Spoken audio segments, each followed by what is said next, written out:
उहाँ दाइलाई चाहिँ सबैभन्दा पहिले नमस्ते र स्वागतम है हाम्रो सप नम्बर 70 मा है।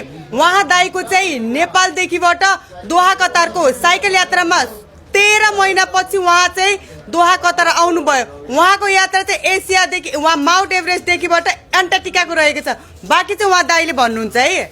हस्, धन्यवाद तपाईलाई। म निरञ्जन अर्याल तनहुँ जिल्लाबाट। Mission the Mount Everest to the Antarctica विश्वको सर्वोच्च शिखर सगरमाथाको फेदीबाट सुरु गरेको साइकल यात्रा लगभग 8-10 वर्ष लामो साइकल यात्रा पश्चात चाहिँ म अन्टार्क्टिकासम्मको एउटा जलवायु परिवर्तन सम्बन्धी विश्वव्यापक परेको जुन असर छ त्यो असरको न्यूनीकरणको लागि एउटा सचेतना अभियान लिएर चाहिँ म अहिले मेरो साइकल यात्राको 10औं देश कतारको राजधानी दोहामा आइपुगेको छु। उहाँ दाइलाई चाहिँ मेरो भित्र मनदेखिबाट सलिड छ है उहाँ हाम्रो नेपाली दाइलाई। ल हजुरहरूले पनि सपोर्ट गर्नुस् होला है दाइलाई। उहाँको हिम्मतको के भन्छ दाद दिनुपर्छ कि यति हिम्मत आज भोलिको टाइममा मान्छे बजार पनि जान सक्दैन बिना मोटरसाइकल बिना कारको, अनि अहिलेको टाइममा साइकल चलाएर यो 13 महिना चलाएर कतारसम्म आइपुग्नु भएको छ।